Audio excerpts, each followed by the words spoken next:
Telangana CM Revanth Reddy విదేశీ పర్యటన కొనసాగుతోంది. ఇవాళ ఆక్స్ఫర్డ్ యూనివర్సిటీని సందర్శించనున్నారు.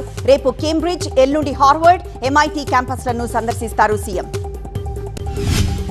AP deputy CM Pawan Kalyan ఇవాళ కేరళ వెళ్లనున్నారు. 20 రోజుల పాటు కేరళ ప్రకృతి వైద్య చికిత్సాలయంలో చికిత్స చేయించుకోనున్నారు పవన్ కళ్యాణ్. విశాఖలో ఆర్ఎస్ఎస్ అఖిల భారత సమన్వయ సమావేశాలు నేటితో ముగియనున్నాయి. ఈ భేటీలో చర్చించిన అంశాలను మధ్యాహ్నం ప్రెస్ మీట్ లో వెల్లడించనున్నారు.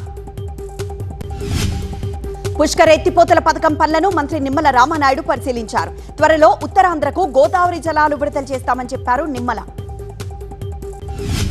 ఇంద్రకీలాద్రిపై 52 కోట్లతో నిర్మించిన అన్నప్రసాద సదనం భవనాన్ని ఇవాళ ఉదయం 11 గంటలకు ప్రారంభించనున్నారు.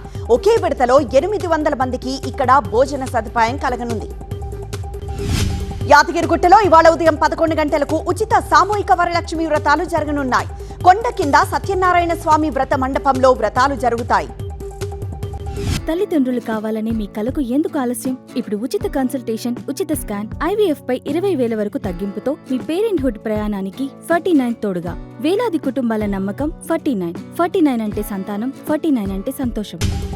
తెలంగాణలో పలు జిల్లాలకు ఎల్లో అలర్ట్ జారీ చేసింది వాతావరణ శాఖ. పలు జిల్లాల్లో తేలికపాటి వర్షాలు కురిసే అవకాశం ఉందని IMD తెలిపింది. వనపర్తి పంచాయతీ ఢిల్లీకి చేరింది. ఇవాళ ఢిల్లీ పెద్దలను కలిసి మాజీ మంత్రి చిన్నారెడ్డిపై కంప్లైంట్ చేయనున్నారు ఎమ్మెల్యే మేఘారెడ్డి, ఆయన అనుచరులు. రూపారెడ్డిని హత్య కేసు నిందితులను కఠినంగా శిక్షించాలని Telangana recognised schools management association demand చేసింది. ఇవాళ రాష్ట్ర వ్యాప్తంగా ప్రైవేట్ స్కూళ్ల బంద్కు పిలుపునిచ్చింది. రూపారెడ్డి మృతి పట్ల శ్రద్ధాంజలి ఘటిస్తూ ఆదిలాబాద్ జిల్లా జన్నారం మండలం కేంద్రంలో కొవ్వొత్తుల ర్యాలీ నిర్వహించారు. ర్యాలీలో పెద్ద ఎత్తున టీచర్లు పాల్గొన్నారు. రూపారెడ్డి హత్యను నిరసిస్తూ టీఆర్ఎస్ ఎంఏ ఆధ్వర్యంలో షాద్ నగర్ లో శాంతియుత భారీ క్యాండిల్ ర్యాలీ చేశారు. ఉపాధ్యాయులపై దాడులను అరికట్టాలని నినాదాలు చేశారు. బద్వేల్ అర్బన్ స్టేషన్ లో విధులు నిర్వహిస్తున్న 9 సిబ్బందిపై జిల్లా ఎస్పీ అనర్హత వేటు వేశారు. అసాంఘిక కార్యకలాపాల నిర్వాహకులకు సహకరిస్తున్నారని తేలడంతో వేటు వేశారు. కర్నూలు జిల్లా శంకరబండలో గ్రామస్తులు వర్షం కోసం ప్రత్యేక పూజలు చేశారు. లింగమయ్య స్వామి అమ్మవార్లకు జలాభిషేకం నిర్వహించారు. వార్షిక తనిఖీలో భాగంగా జయశంకర్ భూపాలపల్లి జిల్లా కొయ్యూరు PS మహదేవ్పూర్ CI కార్యాలయాన్ని DIG అంబర్ కిషోర్ తనిఖీ చేశారు. రికార్డులు పరిశీలించారు. తెనాలి కొత్తపేట బాలికల హైస్కూల్ దగ్గర స్టూడెంట్స్, టీచర్స్ వేధిస్తున్న ఆగంతకుడిపై పోలీసులు కేసు నమోదు చేశారు. అతడి కోసం తీవ్రంగా గాలిస్తున్నారు. తెలుగు రాష్ట్రాల్లో వందల బైక్లు చోరీ చేసినవి నిందితుడిని పోలీసులు పట్టుకున్నారు. నిందితుడు ముళ్లపాడుకు చెందిన రాముగా గుర్తించారు. కృష్ణా జిల్లా గుడివాడలోని మందపాడు ఏరియాలో పోలీసులు ఫుట్ పాట్రోలింగ్ నిర్వహించారు. బాలికలు, మహిళలకు అవగాహన కల్పించారు. సర్పంచ్ల సమస్యలను తక్షణమే పరిష్కరించాలంటూ హైదరాబాద్లోని పంచాయతీరాజ్ కమిషనర్ను కలిసి వినతి పత్రం అందజేశారు. ప్రభుత్వం చర్యలు తీసుకోవాలని విజ్ఞప్తి చేశారు. ప్రభుత్వాలు మారిన కార్మికుల బతుకులు మారడం లేదన్నారు CPI నేత శంకర్. AITUC 4వ మహాసభలు పెద్దపల్లి జిల్లా సుల్తానాబాద్లో ఘనంగా జరిగాయి. బాపట్ల జిల్లా ఎద్దనపూడిలోని బాలికల గురుకులంను జిల్లా కలెక్టర్ వినోద్ కుమార్ తనిఖీ చేశారు. స్టూడెంట్స్ మౌలిక వసతుల కల్పనపై ఆరా తీశారు. 4 రోజుల పాటు జరిగిన ఏపీ అసెంబ్లీ సమావేశాల్లో 12 బిల్లులు ఏకగ్రీవంగా ఆమోదం పొందాయి. 3 అంశాలపై స్వల్పకాలిక చర్చ జరిగింది. మహాబలిపురంలో జరిగిన సదరన్ జోనల్ కౌన్సిల్లో ఏపీ, కర్ణాటక, తమిళనాడు మధ్య బుల్లెట్ ట్రైన్ను ఏపీ సీఎం చంద్రబాబు ప్రతిపాదించారు. అమరావతి, బెంగళూరు, చెన్నై మధ్య రవాణా వ్యవస్థ అవసరమన్నారు. గ్రూప్ 1 పరీక్షపై CBIతో విచారణకు వైసీపీ సిద్ధమని మాజీ సీఎం జగన్ ప్రకటించారు. DSEపై విచారణకు ప్రభుత్వం సిద్ధమా అని సవాల్ చేశారు. జగన్ కు APPSC, DSE అంటే ఏంటో కూడా తెలియదన్నారు మంత్రి లోకేష్. బహుశా ఆ 2 పరీక్షలు ఒక్కటిగా చూస్తున్నారంటూ సెటార్ వేశారు. జూనియర్ డాక్టర్లతో ప్రభుత్వం జరిపిన చర్చలు విఫలమయ్యాయి. జూడాలు అడిగిన 30% ఉపకారం వేతనం ఇవ్వడం సాధ్యం కాదని మంత్రి సత్యకుమార్ తేల్చేశారు. ప్రభుత్వంతో చర్చలు విఫలం కావడంతో జూడాలు సమ్మె కొనసాగిస్తున్నారు. డిమాండ్లు నెరవేరే వరకు సమ్మె కొనసాగుతుందని జూడాలు ప్రకటించారు. కోనసీమ జిల్లాలో గల్లంతైన జాలర్ల జాడ 18 రోజులైనా దొరకడం లేదు. వారి ఆచూకీ కోసం సర్చ్ ఆపరేషన్ కొనసాగుతోందని మంత్రి అచ్చెన్నాయుడు చెప్పారు. గల్లంతైన 7 జాలర్ల కోసం 7 నౌకల ద్వారా సర్చ్ ఆపరేషన్ కొనసాగుతోందని coast guard security IGP Gopinath Jetti చెప్పారు. ఎంపీ లింగంనేని రమేష్ కుమారుడు సంజూష్ పై మాదాపూర్ పోలీసులు కేసు నమోదు చేశారు. రోడ్డు దాటుతున్న యువతిని కారుతో ఢీకొట్టడంతో ఆమె మృతి చెందింది. రోడ్డు ప్రమాదం కేసుపై లింగంనేని సంజూష్ స్పందించారు. పోలీసుల దర్యాప్తుకు సహకరిస్తానన్నారు. న్యాయ వ్యవస్థపై తనకు నమ్మకముందన్నారు. పవన్ కళ్యాణ్ అధ్యక్షతన జనసేన లెజిస్లేటివ్ పార్టీ భేటీ జరిగింది. స్థానిక సంస్థల ఎన్నికలపై లోతుగా చర్చించామని పవన్ చెప్పారు. క్యాడర్ రెడీగా ఉండాలన్నారు. జగన్ కు ఏపీపీఎస్సీ డీఎస్సీకి తేడా తెలీదని మాజీ మంత్రి దేవినేని ఉమా అన్నారు. మెగా డీఎస్సీపై ఆరోపణలు చేయడం ఇకనైనా మానుకోవాలన్నారు. సజ్జల రామకృష్ణారెడ్డిపై సంగం డైరీ పరువు నష్టం దావా కేసు పెట్టింది. టీటీడీకి సంగం డైరీ సరఫరా చేస్తున్న నెయ్యిపై అసత్య ఆరోపణ చేశారని ఆరోపించింది. అనకాపల్లి భూ కబ్జా కేసులో భూమన ఆయన కుమారుడు అభినయ్ని తిరుచానూరు పోలీసులు విచారించారు. భూ కబ్జా ఆరోపణలు పచ్చి అబద్దమని భూమన అన్నారు. దోర్నాల మండల సర్వసభ్య సమావేశాన్ని ఎంపీడీఓ వాయిదా వేశారు. అక్రమాలపై ప్రశ్నిస్తామనే సమావేశాన్ని వాయిదా వేశారని ఎమ్మెల్యే తాటిపర్తి ఆరోపించారు. కూటమి ప్రభుత్వం నిర్లక్ష్యంతో రాయలసీమ ఎడారిగా మారుతోందని కాటసాని రామిరెడ్డి ఆరోపించారు. శ్రీశైలం నుంచి సాగునీరును విడుదల చేయాలని డిమాండ్ చేశారు. కళ్యాణలక్ష్మి షాతి ముబారక్ వ్యవహారంలో ప్రభుత్వంపై హైకోర్టు తీవ్ర ఆగ్రహం వ్యక్తం చేసింది. స్టే ఎత్తివేతకు ఉన్నత న్యాయస్థానం నిరాకరించింది. నాగార్జున సాగర్ నీటిని ప్రస్తుతానికి సాగుకు అందించే పరిస్థితి లేదని ఇరిగేషన్ శాఖ మంత్రి ఉత్తమ్ కుమార్ రెడ్డి తెలిపారు. ప్రత్యామ్నాయ పంటలు వేసుకోవాలని రైతులకు మంత్రి సూచించారు. పాలిటెక్నిక్ విద్యార్థులను కొందరు తప్పుదో పట్టిస్తున్నారని మంత్రి వివేక్ అన్నారు. విద్యార్థులు ఆందోళనలు చేపట్టే ముందు తమను అడిగితే క్లారిటీ ఇచ్చేవాళ్లమన్నారు. జియో 97 కు వ్యతిరేకంగా పాలిటెక్నిక్ విద్యార్థులకు చేస్తున్న పోరాటానికి బీఆర్ఎస్ సంఘీభావం తెలిపింది. జియో 97 ను వెంటనే వెనక్కి తీసుకోవాలని కేటీఆర్ డిమాండ్ చేశారు. 22A సమస్యను ప్రత్యేక బాధ్యతగా తీసుకొని అధికారులు పనిచేయాలని మంత్రి పొంగులేటి అన్నారు. ప్రజలు కార్యాలయాల చుట్టూ తిరిగే పరిస్థితి రాకూడదన్నారు. కొడంగల్తో సమానంగా మక్తల్ నియోజకవర్గం అభివృద్ధి చెందే దిశగా అడుగులు వేస్తోందని మంత్రి వాకటి శ్రీహరి అన్నారు. తాను ఎవరికీ భయపడే వ్యక్తిని కాదని తెలిపారు. తన కూతురు చేసిన వ్యాఖ్యలపై తనను వివరణ కోరడం తగదని మంత్రి కొండా సురేఖ స్పష్టం చేశారు. సుష్మితా పటేల్ చేసిన వ్యాఖ్యలు ఆమె అభిప్రాయాలన్నారు. సనత్ నగర్ టిమ్స్ ఆసుపత్రి పనులు కేసీఆర్ ప్రభుత్వంలోనే ప్రారంభమయ్యాయని తలసాని అన్నారు. కేసీఆర్ చేసిన అభివృద్ధి పనులకు రేవంత్ రిబ్బన్ కట్ చేస్తున్నారన్నారు. సికింద్రాబాద్ రైల్ నిలయంలో దక్షిణ మధ్య రైల్వే జోనల్ సమావేశం జరిగింది. భద్రాచలం వరకు రైల్వే లైన్ పొడిగించాలని బీఆర్ఎస్ ఎంపీ బద్దిరాజు రవిచంద్ర సూచించారు. వనపర్తి జిల్లా కొల్లాపూర్లో నిర్మించిన సాగునీటి కాల్వలను మంత్రి జూపల్లి పరిశీలించారు.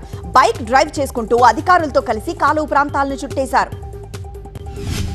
కేసీఆర్ తిరిగి అధికారంలోకి రావాలని కోరుతూ ఆసిఫాబాద్ జిల్లా వాంకిడికి చెందిన 2 గిరిజనులు ఎర్రవల్లి వరకు పాదయాత్ర చేశారు. వారిని శాలువాతో సత్కరించారు.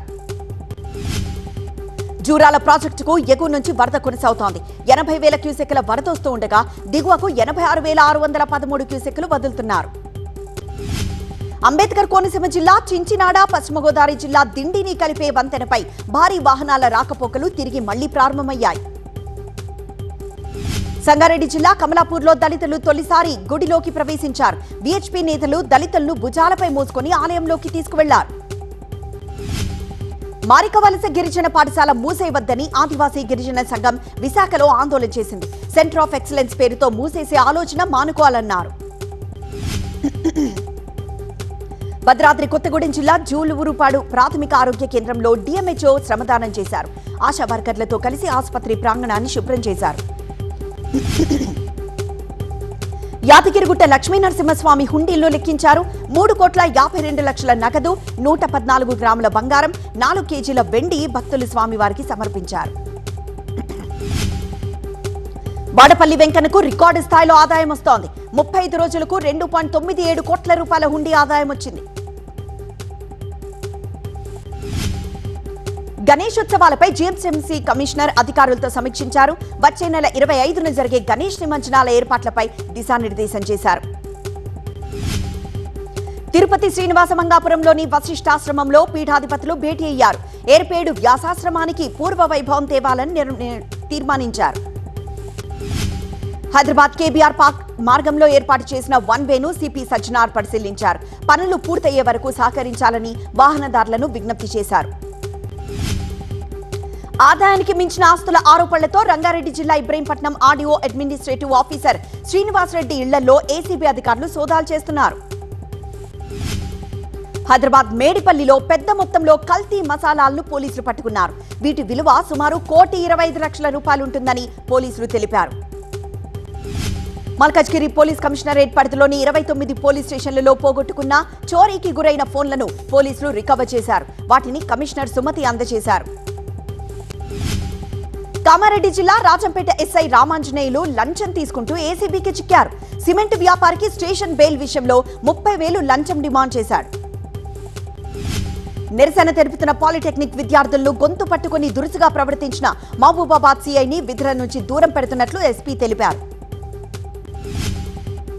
రెడీ అన్నా పేరుతో అంతరాష్ట్ర ఆన్లైన్ బెట్టింగ్ నిర్వహిస్తున్న ముఠాను యూపీ పోలీసులు అరెస్ట్ చేశారు. మ్యూల్ ఖాతాల ద్వారా లావాదేవీలు చేస్తున్నట్లు గుర్తించారు. ముంబై థానే సమీపంలో పెట్రోల్ ట్యాంకర్ను మహారాష్ట్ర ఎఫ్టీఏ అధికారులు పట్టుకున్నారు. దొంగతనంగా తీసుకువెళ్తున్న 10,600 లీటర్ల పెట్రోల్ను సీజ్ చేశారు. దక్షిణాది రాష్ట్రాల ప్రగతి ప్రయాణం అద్భుతమని కేంద్ర హోంమంత్రి అమిత్ షా కొనియాడారు. వనరులను సమర్థవంతంగా వినియోగించుకుంటున్నారని ప్రశంసించారు. ఇండో పెసిఫిక్ ప్రాంతంలో నౌకాయానం భద్రత సహా అనేక కీలక రంగాల్లో సహకారాన్ని విస్తరించుకోవాలని భారత్, జపాన్ నిర్ణయించాయి. అవగాహన ఒప్పందాన్ని మార్చుకున్నాయి. దేశంలో 150 కోట్ల మందికి సంబంధించిన నిజాలు తమకు తెలుసనే భావనలో ఆర్ఎస్ఎస్ ఉందని రాహుల్ గాంధీ అన్నారు. దాన్ని జనం మీద రుద్దే ప్రయత్నం చేస్తోందన్నారు. పీఎం కేర్స్ ఫండ్ లో ₹1,000 కోట్ల మురుగుతుంటే 2024-25లో కేవలం 0.01% మాత్రమే ఎందుకు ఖర్చు చేశారని మోదీని మల్లికార్జున ఖర్గే ప్రశ్నించారు. జంతర్ మంతర్ అల్లర్లపై సుప్రీంకోర్టు ఏర్పాటు చేసిన కమిటీకి సుప్రీంకోర్టు రిటైర్డ్ న్యాయమూర్తి జస్టిస్ ఆర్ సుభాష్ రెడ్డి అధ్యక్షతన వ్యవహరించనున్నారు. మిజోరాం మాజీ సీఎం జోరంతరంగా 60 ఏళ్ల తర్వాత తన డిగ్రీ సర్టిఫికెట్ తీసుకున్నారు. 1966లో ఆయన ఇంఫాల్ డిఎం కాలేజ్లో డిగ్రీ చదివి సెకండ్ క్లాస్లో పాస్ అయ్యారు. సైనిక దళాల మాజీ ప్రధానాధికారి జనరల్ మనోజ్ ముకుంద్ తన పుస్తకం ది క్యూరియస్ అండ్ క్లాసిఫైడ్ ను ఆవిష్కరించారు. పూణేలో ఈ పుస్తకావిష్కరణ జరిగింది. సరిహద్దు భద్రతకు సంబంధించి భారత్, నేపాల్ ఉమ్మడి వర్కింగ్ గ్రూప్ 14వ సమావేశం డెహ్రాడూన్లో జరిగింది. 2 దేశాల ఉన్నతాధికారులు పాల్గొన్నారు. 1984 సిక్కు అల్లర్ల కేసులో జీవిత ఖైదు అనుభవిస్తున్న కాంగ్రెస్ మాజీ నేత సజ్జన్ కుమార్ చనిపోయారు. అధిక రక్తపోటు, పార్కిన్సన్ వ్యాధితో ఆయన బాధపడుతున్నారు.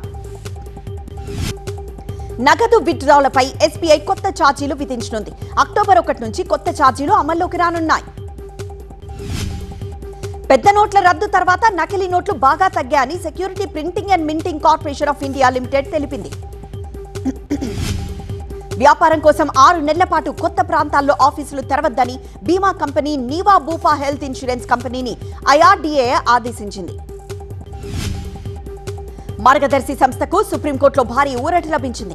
మాజీ ఎంపీ ఉండవల్లి అరుణ్ కుమార్ వేసిన పిటిషన్ను అత్యున్నత న్యాయస్థానం డిస్మిస్ చేసింది. అంతర్జాతీయ ఆర్థిక సహకారం, వాణిజ్య భాగస్వామ్యాలను బలోపేతం చేయడమే లక్ష్యంగా గుజరాత్లోని అహ్మదాబాద్లో 3వ CII గుజరాత్ ఎక్స్పో కాంక్లేవ్ జరిగింది. 7 రోజుల తర్వాత స్టాక్ మార్కెట్లు లాభాలు చవిచూశాయి. సెన్సెక్స్ 628 పాయింట్లు, నిఫ్టీ 154 పాయింట్లు పెరిగాయి. ఎన్ఎస్సీ నిఫ్టీ 50లో సంస్థాగత పెట్టుబడుల వాటా 56.1% తగ్గింది. ఈ పెట్టుబడులన్నీ మిడ్ క్యాప్, స్మాల్ క్యాప్ వైపు మళ్లినట్లు ఎన్ఎస్సీ నివేదిక తెలిపింది. ధర్మస్థల నియోజకవర్గం సినిమా రిలీజ్ డేట్ ఖరారైంది. సెప్టెంబర్ 4న ఈ సినిమా విడుదల కానుంది.